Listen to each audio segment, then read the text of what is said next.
It's Friday, and it's game day, and I'm late. You are Locked On Trojans, your daily podcast on the USC Trojans, part of the Locked On Podcast Network, your team every day.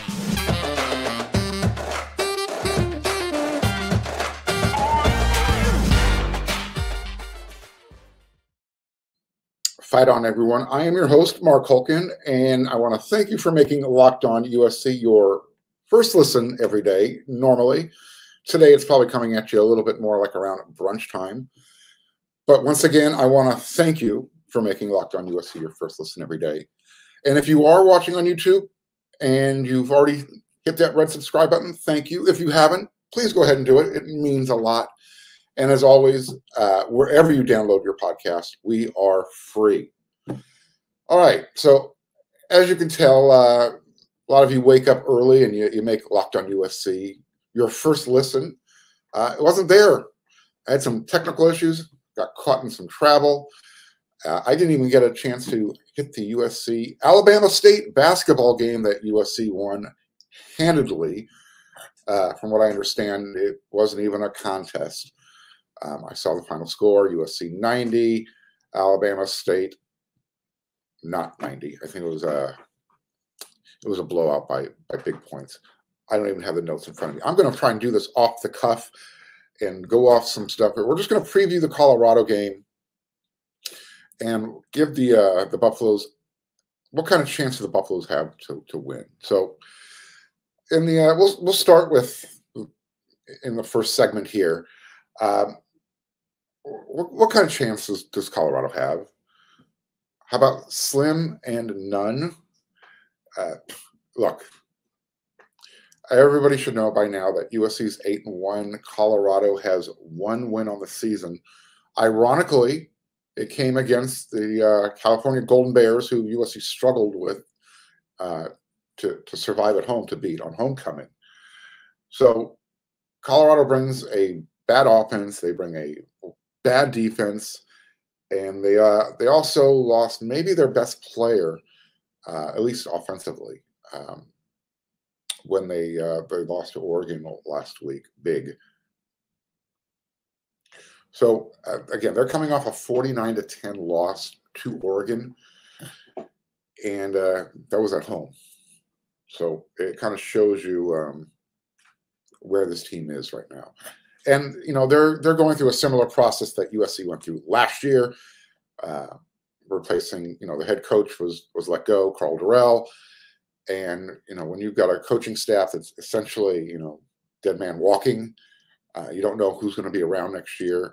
Things really kind of grind to a halt. And you're trying to get the season over with as quickly as possible. So knowing what kind of what's going on in the locker room, the players are going to fight hard. They're going to play hard, but you know, they're also severely undermanned, even considering USC's situation defensively. So, who are some of the players on offense? We'll talk about them in this first segment. They've been trying to go with multiple quarterbacks this year. It looks like they're finally settling on JT Shrout. I think he's 6 touchdowns against 6 interceptions. That's not a really good touchdown to you really, as a quarterback, you never want a 1-to-1 ratio. To put that number into context, you know, we talked about this on an episode of Locked On USC earlier this week. Caleb Williams has a 28-to-1 touchdown to interception ratio, and he's probably going to add to that tonight, Friday, 6:30 p.m. at the Coliseum. Maybe you can get out there on this Veterans Day holiday. Another guy to keep an eye on for Colorado is wide receiver Montana Lemonious Craig. First of all, one of the greatest names ever. And I had an opportunity to watch this young man at some 7-on-7 events his senior year.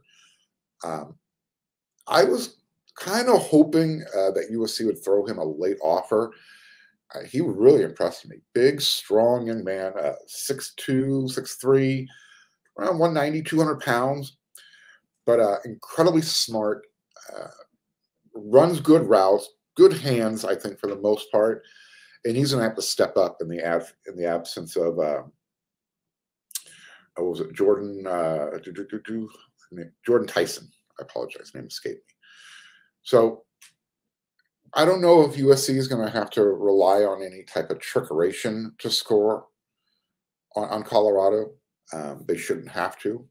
Maybe in the second half, if the backups are playing, that'd be a great time to explore some offense.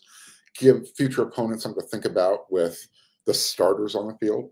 Just throwing it out there. As far as that, anybody else on Colorado's offense to be concerned about? They score 13 points a game, and they're not very good. So, yeah, I wish I could say, hey, you know what? This guy in Colorado is something to worry about. I brought up Montana Lemonius Craig, awesome name. Another name you guys might recognize when he's out there on the field, Tommy Brown, offensive lineman, transferred from Alabama to Colorado. So I know, just another player, I guess, to watch for the local folk. And their other, I guess, wide receiver that they're going to try and rely on is Daniel Arias, 6'4", 215 pounds. Essentially, Colorado's going to try and run the ball. They're last in everything save for rushing, although they have the worst per rushing yards attempt per game. So 10th in yardage, 12th in how they get to that yardage. It's going to be a rough day, even against USC's defense. So, again, I'm really hoping USC can put this game away early and start focusing on next week, which is UCLA week. We're hoping, right? Well, Colorado is definitely going to be the underdog this year in this game. They're 0-15 against USC in their history, 0-7 in Los Angeles. And if it wasn't going to happen last year in Colorado with an interim coach running the team, it's certainly not going to happen this year with Lincoln Riley coaching USC. Colorado is your underdog. And when we start looking at what they have on defense in the next segment, you'll understand why they're not even going to be able to make plays against USC's offense. This episode is also brought to you by Underdog. Underdog Fantasy is the easiest place to spice up your college football season. And I want to emphasize easy. And you can start watching your favorite team play and, make a little money at the same time. So it's a pick'em contest, and you get essentially you're going to go over to Underdog Fantasy. You're going to pick 5 different players, and it's an over/under type of situation. So if you want to choose Caleb Williams to have over/under 4 touchdowns, if that's the spread, you choose over/under. And you don't have to choose just from your own team. You can choose 5 players from any team across the country. You get to make up your own team. So once again, it's easy to play. It's available in over 30 states. Just pick between 2 and 5 players across any team, not just your own, and decide if they're going to finish higher or lower. It's one of the easiest fantasy to play games out there, and you can win cold hard cash in a single game. So sign up with the promo code LOCKEDON, and Underdog will double your first deposit up to $100. Deposit $100 and get $100 free. We love that word here on Locked On USC. Go to UnderdogFantasy.com or find the Underdog Fantasy app in the App Store or the Google Play Store. That's Underdog Fantasy, promo code Locked On, one word. Get in on the college football pick'em action today. Okay, so there you go. Your Underdog Fantasy is Colorado. Their defense, how about that? We don't want that. Not today, at least. Their defense is going to be even more of an underdog going up against Caleb Williams and USC's offense. Lincoln Riley hinted on Thursday that USC is close to getting Jordan Addison and Mario Williams back. closer with Jordan than Mario. Okay. But again, this is Lincoln Riley, and you never know until game day who will be available to play. And because I wasn't able to see anything at practice, I can't lend you any insight. Although, sources are saying Jordan's looking like he's ready to play. Caleb said he's looking like he's ready to play. We'll see. Maybe a few plays just to kind of get the rust off. Again, this is after Friday night, 6:30 p.m. You got UCLA, rivalry week, and that leads into USC's true rival, Notre Dame, the week after. All right, so what does Colorado have to offer on defense? Not a whole lot. There's a couple players, a couple names you might recognize. Oh, there we go. Computer's locking up a little bit. One of the guys, I guess their best player who makes plays, Josh Sandler Samito. He was a transfer from West Virginia. USC took a peek at him in the portal. Inside linebacker. He actually would fit Alex Grinch's system pretty well. Nevertheless, for whatever reason, things worked out where he's in Boulder, Colorado, and not Los Angeles.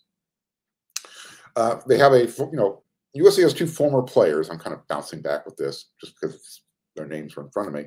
Mekhi Blackman, cornerback from Colorado, is now a starting cornerback for USC. And Brendan Rice, wide receiver for the Buffaloes last year, is now a wide receiver for USC. I'm sure they both anticipate to have big games this week, or are hoping to, against their former teammates. They want to be, I think everybody knows that USC will probably win, and we'll talk about that in the last segment if they don't. But look for Brendan and for Mekhi to try and have big games against their former teammates. So another name maybe to keep an eye on. There's just not a lot there. Trevor Woods is their safety. He leads them in tackles with 79. Josh Chandler, he has 77, 2.5 sacks. So that's your playmaker. But they don't get to the quarterback very often. And if you're going to allow Caleb Williams to stand back there and pick apart your team, even without Jordan Addison, even without Mario Williams, we've seen USC's wide receivers step up in their absence. So whether that's Kyle Ford or whether that's Michael Jackson III, Taj Washington, somebody is going to get the job done in their absence. So maybe today it's, Brendan Rice, Terrell Bynum, John Jackson III. I'm rooting for that young man, one of my favorites on the team, just from a personal standpoint. I get to see his father every home game in the press box. So shout out to JJ. We're all hoping to see JJ, the younger, on the field as well. If Colorado's going to score this game, it's probably going to be on special teams, field goal. I don't see USC shutting them out. Man, wouldn't that be great, though, to have a shutout going into UCLA? Again, I don't know if Eric Gentry will be available. It's a game day decision as far as Lincoln's concerned. So we'll see how that goes. Again, USC should score at will. If they don't score, let's say they have 12 possessions. Actually, that would be kind of low. You're hoping they're going to have at least 3 per quarter. Okay, that's 6.5. Okay, maybe that's not low. Let's increase that to 4. That's 16 offensive possessions. You want them scoring touchdowns on 10 of those, because now you're taking into consideration the backups playing in the second half. Okay, that's 70 points. I don't know if that's going to happen, but USC needs to score more than 50. That needs to happen. You need to send a message to the pollsters that you beat a team you're supposed to beat like a drum. You need to send a message to UCLA and Chip Kelly. Hey, we're coming to Pasadena. We're taking the Victory Bell back, and we're bringing it. So, all right, you can definitely anticipate that happening. Let's put a lock on it that USC is going to win this game. I think it's going to be a big-time win, huge win. In fact, you could protect this win with SimpliSafe. They'll protect your win, and they'll protect your home with SimpliSafe. If you thought about securing your home with home security but have been putting it off, you want to listen up. Right now, Locked On USC, you can order the number one rated SimpliSafe home security system for 50% off. This is their biggest offer of the year, and you won't want to miss it. Here's why. SimpliSafe was named, ready for this, the best home security system of 2022 by U.S. News and World Report for a third year in a row. It's a pretty good reason. The reason why they were voted that high, number one, is in an emergency, you get 24/7 professional monitoring agents that use Fast Protect technology exclusively from SimpliSafe that captures the critical evidence and verifies the threat is real so you can get priority police response. SimpliSafe is a whole home security with advanced sensors for every room, window, and door. It gives you high-definition security cameras for inside and out, smarter ways to detect motion that alert you and only when a threat is real, and even hazard sensors that detect fires, floods, and other threats to your home. You get 24/7 professional monitoring service that costs less than $1 a day.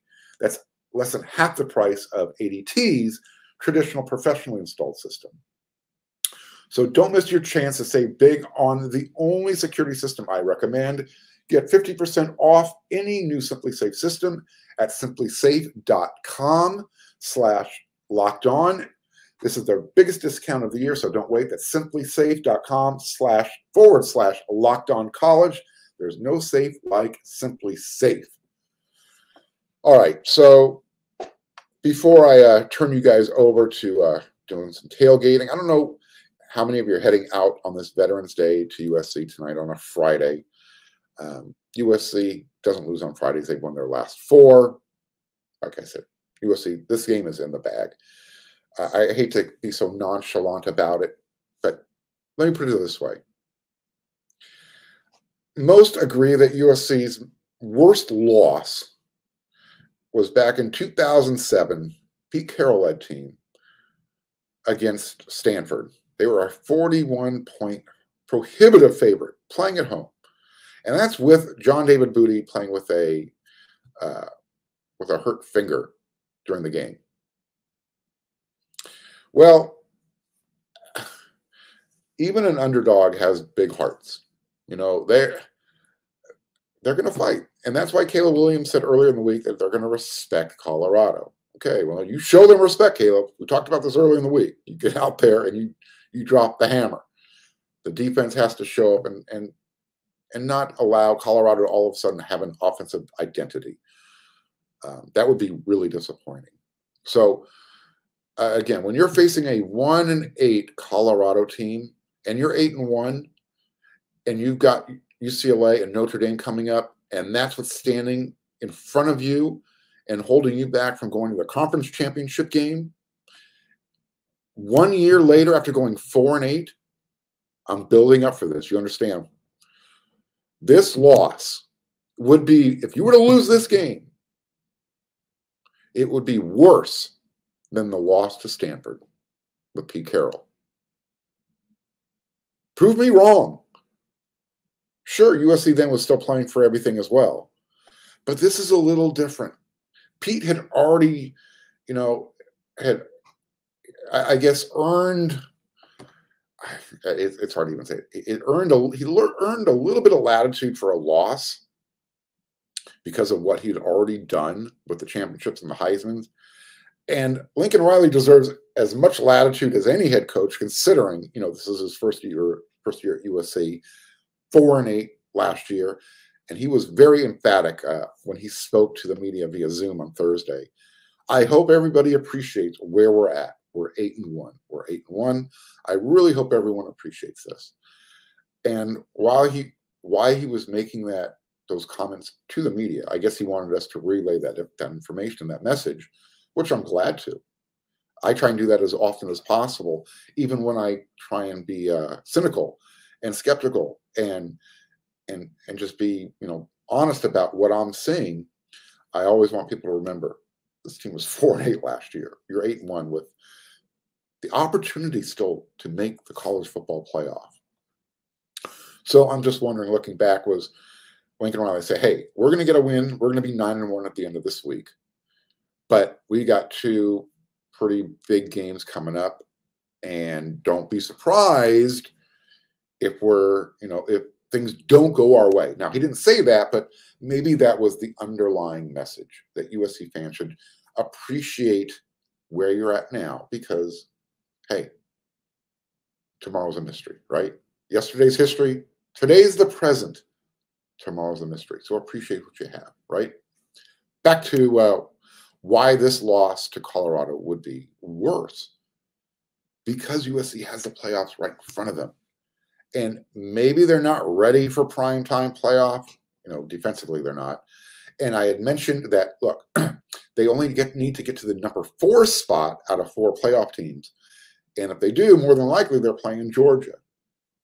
So if you're the USC fan that wants to see USC make the playoffs, you got to win this game. You cannot lose this game because now all of a sudden the big games that are lined up against a highly ranked UCLA in the Rose Bowl, it doesn't become meaningless, but it loses some of that value, that national prestige that, hey, you want to win a championship? That means you got to win the play. You got to get into the playoffs. You got to win.